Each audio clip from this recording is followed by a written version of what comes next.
Gaza के अलग अलग हिस्से में हमास पर चढ़ाई करने के बाद इजरायली सेना ने रफा शहर पर आक्रमण कर दिया था।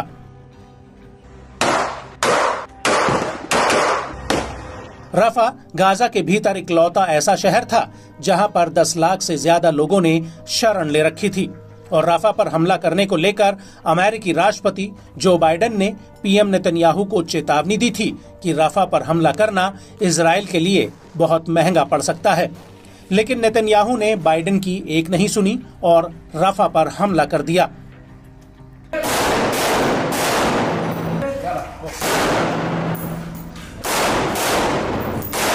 लेकिन अब ऐसा लग रहा है कि इजराइल और अमेरिका के बीच समय का पहिया फिर से घूमकर वहीं वापस आ चुका है, जहां पर बाइडेन एक बार फिर से नेतन्याहू को रोक रहे हैं। लेकिन इस बार जगह रफा नहीं बल्कि लेबनान है, जहां से हिजबुल्लाह लगातार उत्तरी इजराइल को दहला रहा है और यही वजह है कि आईडीएफ हिजबुल्लाह के खिलाफ पूर्ण युद्ध छेड़ सकती है। लेकिन सवाल ये उठता है कि क्या इजराइल हिजबुल्लाह के साथ जंग लड़ने की हालत में है? तो आपको बता दें कि हिजबुल्लाह पर हमला करना आईडीएफ के लिए इतना आसान नहीं होगा।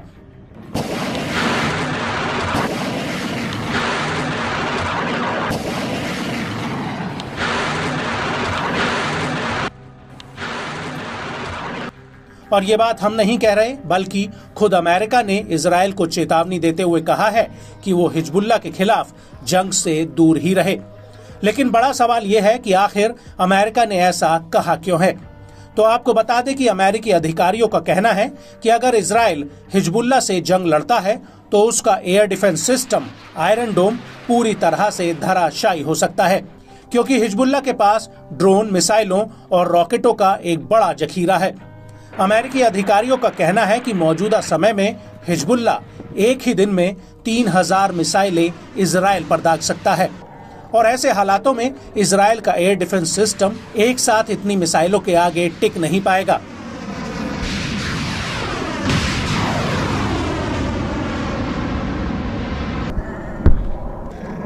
मीडिया रिपोर्ट्स के मुताबिक हिजबुल्लाह के पास 1,20,000 से लेकर 2 लाख तक मिसाइलें हैं।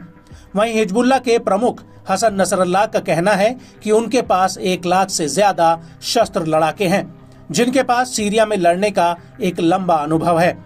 इसके अलावा हिजबुल्लाह के पास हजारों लंबी और छोटी दूरी की अनगाइडेड मिसाइलें हैं। हिजबुल्लाह के जखीरे में कई गाइडेड बैलिस्टिक मिसाइलें भी हैं, जिन्हें वो जमीन के भीतर और मोबाइल लॉन्चर से फायर कर सकता है।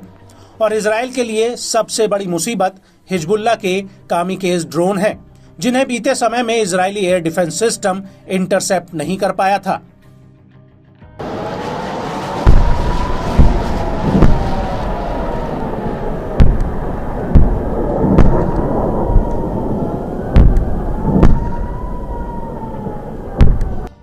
इसके अलावा रिचमंड यूनिवर्सिटी के इंस्टीट्यूट फॉर काउंटर टेररिज्म की 3 साल तक चली एक रिसर्च में हिजबुल्लाह को लेकर कई बड़े खुलासे हुए हैं और इसी संस्था की रिसर्च में पता चला है कि हिजबुल्लाह एक दिन के भीतर 3000 मिसाइलें फायर कर सकता है और ऐसा वो करीब 4 हफ्तों तक कर सकता है, जिसका सबसे बड़ा टारगेट इजराइल के एयर डिफेंस सिस्टम को धराशायी करना है। अमेरिका के think tank centre for strategic and international studies का कहना है कि हिजबुल्लाह की रॉकेट और मिसाइल क्षमताओं का पता लगाकर उन्हें नष्ट करना एक बहुत बड़ा टोही अटैक मिशन होगा।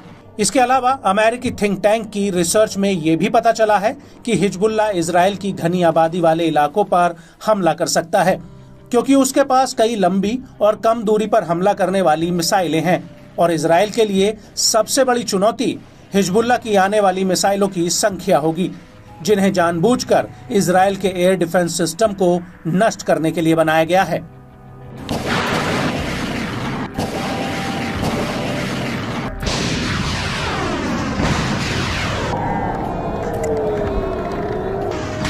रफा में इजरायली सेना के लिए हमला करना इतना भारी पड़ेगा, इसका अंदाजा खुद पीएम बेंजामिन नेतन्याहू को नहीं था। रफा आईडीएफ के लिए एक मौत का जाल बन गया है, जिसमें इजरायली सैनिक काल के मुंह में समा रहे हैं और वहीं हमास के लड़ाके उनकी मौत बनकर परछाई की तरह उनके पीछे पीछे घूम रहे हैं। रफा में जैसे जैसे दिन बीत रहे हैं वैसे वैसे इजरायली सेना हांफने लगी है और आईडीएफ की कमर तोड़ने के लिए गाजा के तमाम प्रतिरोधी संगठन एक साथ लामबंद हो चुके हैं और वो बेहद ही चतुराई से आईडीएफ को घेर कर हमले कर रहे हैं। और अब इसी कड़ी में आईडीएफ पर एक बहुत बड़ा हमला हुआ है। दरअसल रफा के भीतर अल-कासिम ब्रिगेड ने आईडीएफ के ऊपर एक एंटी टैंक गाइडेड मिसाइल से पहली बार हमला किया, जिसका अब वीडियो भी सामने आ चुका है। इस वीडियो में साफ दिख रहा है कि पहले अल-कासिम के लड़ाके इजरायली सैनिकों के आर्मर्ड पर्सनल कैरियर यानी एपीसी वाहन की निगरानी करते हैं और फिर उसके ऊपर एंटी टैंक मिसाइल से हमला कर देते हैं। आपको बता दें कि आईडीएफ का ये सैन्य वाहन मिस्र और फिलिस्तीनी बॉर्डर के पास तैनात था, जहां पर अल-कासिम ने उसके ऊपर रेड एरो नाम के चाइनीज HJ-8 ATGM से हमला किया है। आम भाषा में इसे रेड एरो गाइडेड मिसाइल के नाम से जाना जाता है। हमास के वीडियो में साफ दिख रहा है कि कैसे अल-कासिम का एक लड़ाका पहले लगातार आईडीएफ की निगरानी कर रहा है और उसके बाद जैसे ही आईडीएफ का सैन्य वाहन उसके टारगेट पर आता है, वैसे ही वो उसके ऊपर red arrow anti tank guided missile fire कर देता है, जिसमें जोरदार धमाका होता है और वहां मौजूद इजरायली सैनिक भाग खड़े होते हैं। और इसी दौरान अल-कासिम के लड़ाके एक बार में कई मिसाइलें एक साथ धड़ाधड़ फायर करने लगते हैं। इसके बाद वहां आईडीएफ का हेलीकॉप्टर मंडराने लगता है, जिसकी आवाज साफ सुनी जा सकती है। इसके बाद रेस्क्यू टीम वहां पहुंचती है, जिसके ऊपर अल-कासिम के लड़ाके रजूम रॉकेट से हमला कर देते हैं। वहीं दूसरी तरफ अल-कुद्स ब्रिगेड ने भी इजरायली सेना के ऊपर रफा के अल-शबोरा इलाके में एक बहुत बड़ा हमला किया है। यहां पर अल-कुद्स ने आईडीएफ के 2 मरकावा टैंकों पर हमला किया है। अल-कुद्स ब्रिगेड ने इसका एक वीडियो भी जारी किया है, जिसमें साफ दिख रहा है कि अल-कुद्स का लड़ाका सामने से जा रहे आईडीएफ के मरकावा टैंक पर एकाएक आरपीजी रॉकेट फायर कर देता है, जिससे टैंक में जबरदस्त धमाका होता है। इसके बाद हमास के 2 लड़ाके आईडीएफ के जब्त किए गए हथियारों को एक वीडियो में दिखा रहे हैं। वीडियो में आईडीएफ के कई राउंड्स कारतूस नजर आ रहे हैं और इसी वीडियो में आगे आसमान में आईडीएफ का एक हेलीकॉप्टर उड़ता हुआ नजर आ रहा है, जिसके ऊपर भी अल-कुद्स का एक लड़ाका रॉकेट फायर कर देता है।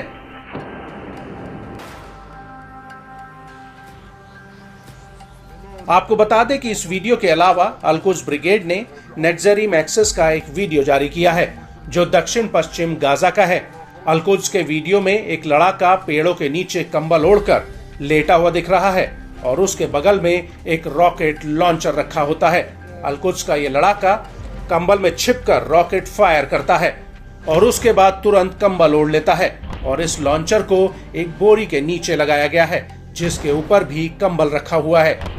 इसके बाद अल-कुद्स का एक लड़ाका किसी खंडर इमारत के भीतर से ताबड़तोड़ तरीके से रॉकेट फायर करता हुआ दिख रहा है। इसी वीडियो में आगे बाहर का नजारा दिखता है, जिसमें दूर घरों के आसपास लगातार धमाकों की आवाजें सुनी जा सकती हैं।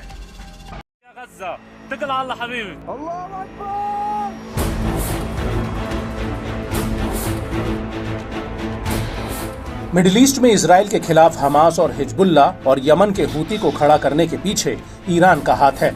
ये बात किसी से छुपी नहीं है। यहाँ तक कि 7 अक्टूबर 2023 को इजराइल पर हुए हमले के पीछे भी मास्टरमाइंड ईरान ही था। कई खुफिया रिपोर्ट्स में ये बात साफ हो चुकी है कि हमास के लड़ाकों को 7 अक्टूबर का हमला करने के लिए ट्रेनिंग और हथियारों की सप्लाई ईरान से ही हुई थी। यहाँ तक कि इजराइल हमले की पूरी पटकथा ईरान ने ही लिखी थी और अब जब इजराइल कह रहा है कि वो हिजबुल्ला को सबक सिखाने के लिए आर पार की लड़ाई के लिए तैयार है, तो ईरान के कार्यकारी विदेश मंत्री अली बाघेरी कानी ने ये तक कह दिया है कि अगर इजराइल ने लेबनान पर आक्रमण किया तो उसके लिए वो नर्क साबित होगा। यहाँ तक कि अमेरिका ने भी ये बात मानी है कि इजराइल और हमास के युद्ध में ईरान सीधे तौर पर कूद पड़ेगा और इसी कड़ी में अब एक बहुत बड़ा खुलासा हुआ है। दरअसल यूरो न्यूज ने अपनी एक रिपोर्ट में बताया कि ईरान समर्थित हजारों लड़ाके हिजबुल्ला में भर्ती होने के लिए तैयार हैं, क्योंकि इससे पहले पीएम नेतन्याहू ने ऐलान कर दिया था कि वो हिजबुल्ला को बख्शेंगे नहीं और इसी के तुरंत बाद ईरान के कई लड़ाकों ने हिजबुल्लाह में भर्ती होने की इच्छा जाहिर की है। हालांकि कई मीडिया रिपोर्ट्स में इस बात की पुष्टि हो चुकी है कि हिजबुल्लाह के पास मौजूदा समय में 1 लाख से ज्यादा सशस्त्र लड़ाके हैं, जिनके पास सीरिया में युद्ध लड़ने का लंबा अनुभव है। इसके अलावा गोला बारूद के मामले में हिजबुल्लाह के पास 1,20,000 से 2 लाख तक मिसाइलें हैं। और एक रिसर्च में ये बात भी सामने आई है कि हिजबुल्लाह एक दिन में इजराइल के ऊपर 3,000 मिसाइलें फायर कर सकता है। ऐसा वो लगातार 4 हफ्तों तक कर सकता है। लेकिन बात आती है ईरानी लड़ाकों की हिजबुल्लाह में भर्ती होने की, तो हिजबुल्लाह प्रमुख हसन नसरल्लाह ने ईरान के इस ऑफर को फिलहाल मना कर दिया है। न्यूज एजेंसी एसोसिएट प्रेस के मुताबिक नसरल्लाह का कहना है कि उनके पास इजराइल से लड़ने के लिए पर्याप्त संख्या में लड़ाके हैं। नसरल्लाह ने इराक, सीरिया और यमन में ईरान समर्थित लड़ाकों का हिजबुल्लाह में भर्ती होने की गुजारिश का आभार जताया है। नसरल्लाह का कहना है कि हमने उनका धन्यवाद किया है, लेकिन हमारे पास पहले ही उचित संख्या में लड़ाके हैं। लेकिन इसको लेकर एफडीडी के एनालिस्ट डेविड दाऊद का कहना है कि हिजबुल्लाह कई बार अपनी उस ताकत को दिखाने की कोशिश करता है जो हकीकत में उसके पास है ही नहीं। नसरल्लाह सिर्फ अपनी जनता को ये जताना चाहते हैं कि वो अकेले अपने दम पर इजराइल का सामना कर सकते हैं। हालांकि अगर हकीकत में हिजबुल्लाह खतरे में पड़ता है तो ईरान समर्थित लड़ाके सीधे लेबनान आ सकते हैं। और इसी को लेकर 23 जून 2024 को United States Joint Chief of Staff के chairman General Charles Q Brown ने चेतावनी दी है कि इजराइल हिजबुल्लाह के युद्ध में ईरान सीधे हस्तक्षेप कर सकता है। अमेरिका का कहना है कि हमास के मुकाबले ईरान हिजबुल्लाह को अपना सपोर्ट देने में ज्यादा इच्छुक है और यही वजह है कि अमेरिका बार बार इजराइल को हिजबुल्लाह के साथ जंग में जाने से रोक रहा है।